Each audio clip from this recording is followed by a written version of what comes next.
আসসালামু আলাইকুম ওয়া রাহমাতুল্লাহি ওয়া বারাকাতুহু। সম্মানিত শিক্ষার্থী বন্ধুরা, আশা করছি আল্লাহর রহমতে আপনারা সকলে ভালো আছেন। আজকে আমাদের ছোট্ট বন্ধুদের জন্য রাইট ফর্ম অফ ভার্সের দ্বিতীয় নম্বর ক্লাসটি নিয়ে হাজির হয়েছে। ক্লাসটি যদি তোমরা ভালো করে বুঝতে চাও, অবশ্যই শেষ অবধি পর্যন্ত না টেনে ক্লাসটি বা আমার ক্লাসগুলো বা আমার কথাগুলো ভালো করে বুঝে বুঝে মিলিয়ে দেখবা যে নিয়মের সাথে বাক্যগুলো মিলে কিনা, এবং সেভাবে করে আপনারা কি করবেন যে আমার ইউটিউব চ্যানেলে প্রায় প্র্যাকটিসের জন্য 24টি ক্লাস আপলোড করেছে। Rewrite the correct form of verbs নামে একটি প্লে লিস্ট হয়ে আছে, সেখানে 24টি ক্লাস রয়ে আছে। আমি পরবর্তী আরো আপলোড করব।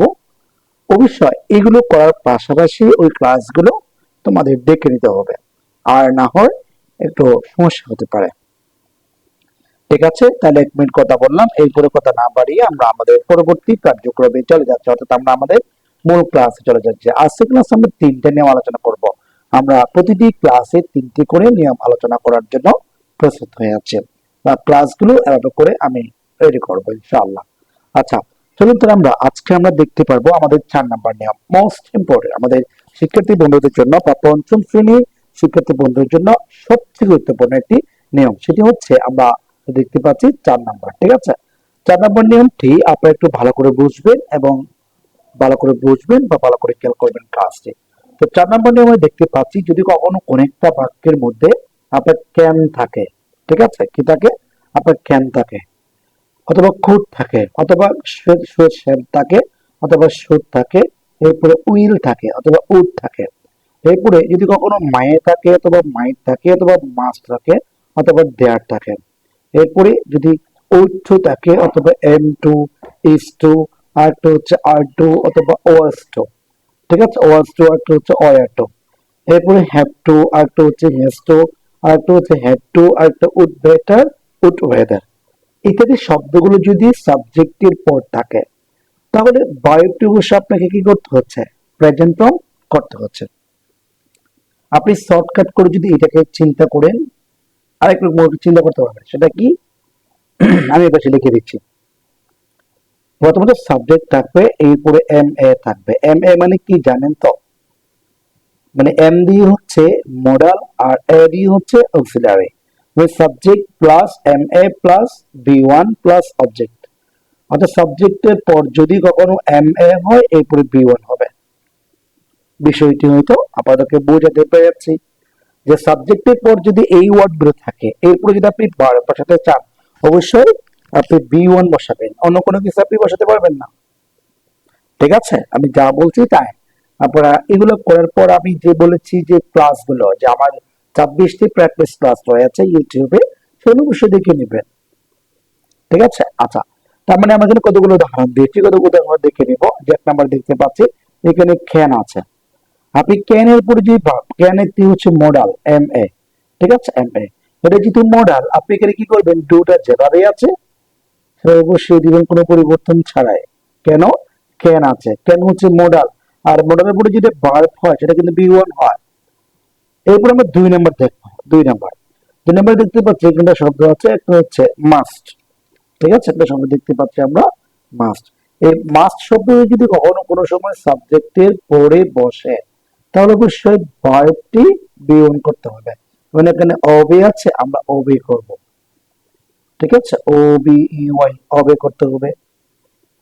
অর্থাৎ সাবজেক্টের পরে যদি মডাল থাকে বা উপরে দেওয়া শব্দগুলো থাকে, তাহলে অবশ্যই বি ওয়ান করতে হবে। যেমন মাছটা এখানে আছে, ঠিক আছে, এই মাছ শব্দ থাকলে পরবর্তী বাক্যটি বা বাক্যের ভার্বটি বি ওয়ান হবে। তারপর আমরা 3 নাম্বার দেখে নিব। 3 নাম্বার দেখতে পাচ্ছি হি হ্যাজ টু।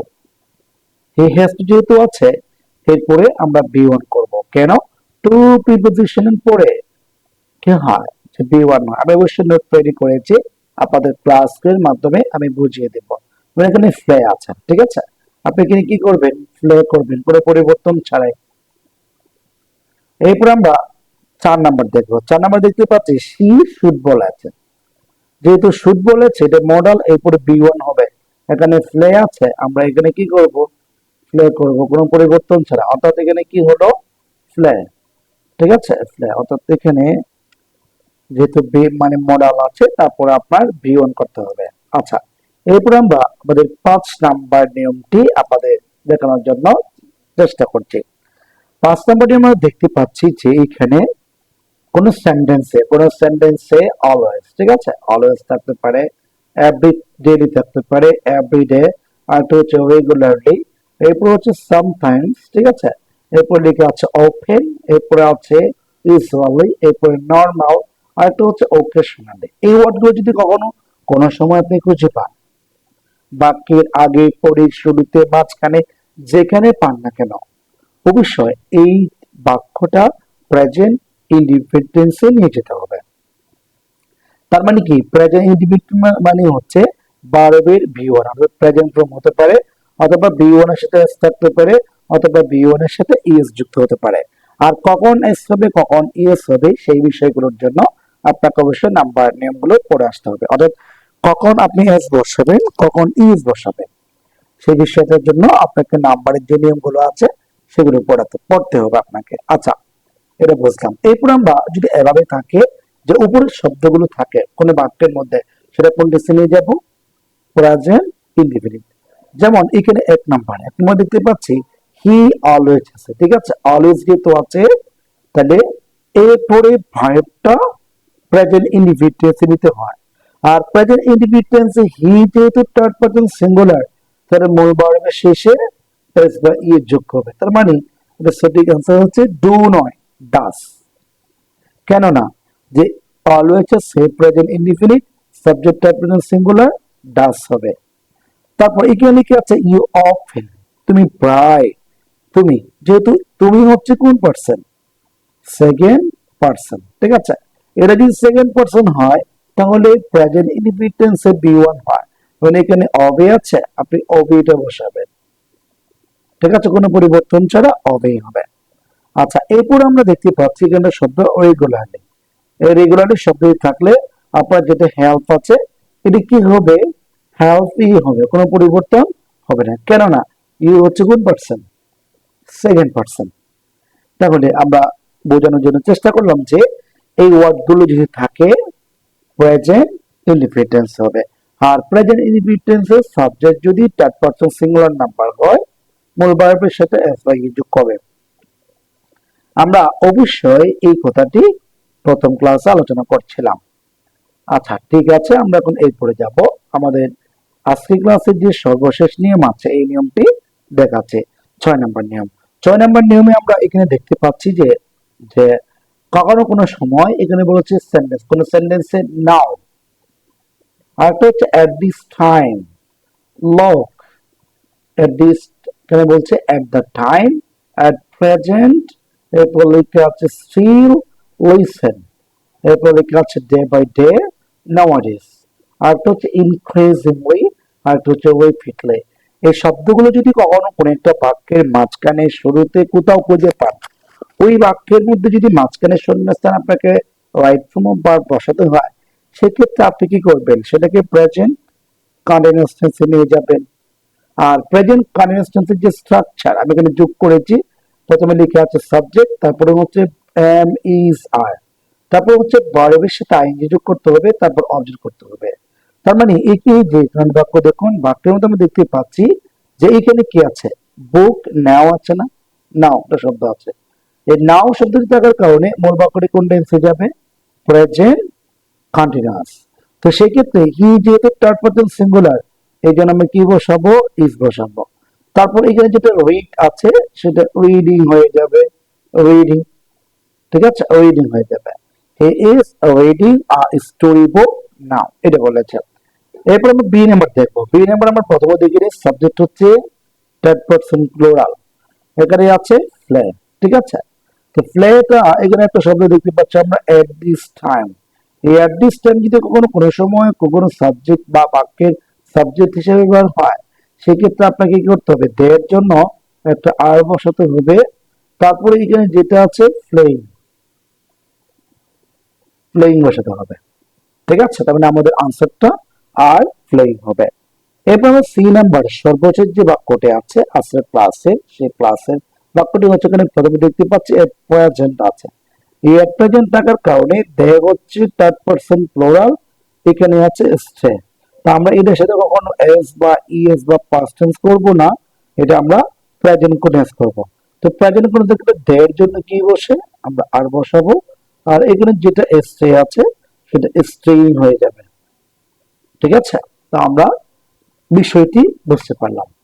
তো আজকে ক্লাসে আমরা 3টা নিয়ম, আগের ক্লাসে 3টা নিয়ম, মোট এখন আমরা 6টা নিয়ম শেষ করেছি। তো এখানে পরবর্তী আমি আরো নিয়ম যোগ করেছি, তাহলে এইটাও দেখা দিচ্ছি। 7 নম্বর নিয়ম পর্যন্ত আলোচনা করেছি, এই 7 নম্বর নিয়মটা বা 3টা আরেকটা দেখা দিচ্ছি। যেমন এখানে 7 নম্বর নিয়মে যেহেতু যোগ আছে সেটি আপনাদের দেখানোর জন্য চেষ্টা করছি। 7 নম্বর দেখতে পাচ্ছি, কখনো কোনো সেন্টেন্সে yesterday, ago, ago, long change, last, last night, আরেকটা হচ্ছে last week, last month, last year, as soon as, one day, once, আরেকটা হচ্ছে the day before yesterday বা the day before yesterday in 2008। মানে অতীত নির্দেশক কখনো কোনো শব্দ বোঝালে বা শব্দ থাকলে সেটা কোন টেন্সে যায়, ফার্স্ট ইনডিফিনিট টেন্সে। ঠিক আছে, আমি এখানে উল্লেখ করে দিয়েছি যে এভাবে থাকলে সেটা ফার্স্ট ইনডিফিনিট টেন্সে চলে যাবে।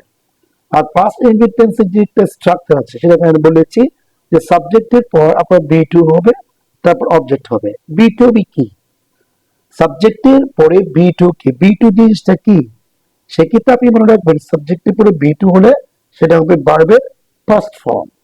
একটা বি ওয়ান ভার্বের প্রেজেন্ট ফর্ম, একটা বি টু ভার্বের ফার্স্ট ফর্ম। অর্থাৎ এখানে একটা বাক্য দেখতে পাচ্ছি আমরা, বাক্যটা হচ্ছে এখানে হি দিয়েছে, তারপর এখানে লিখে আছে স্টারডে নাইট। ঠিক আছে, গতকাল রাতে।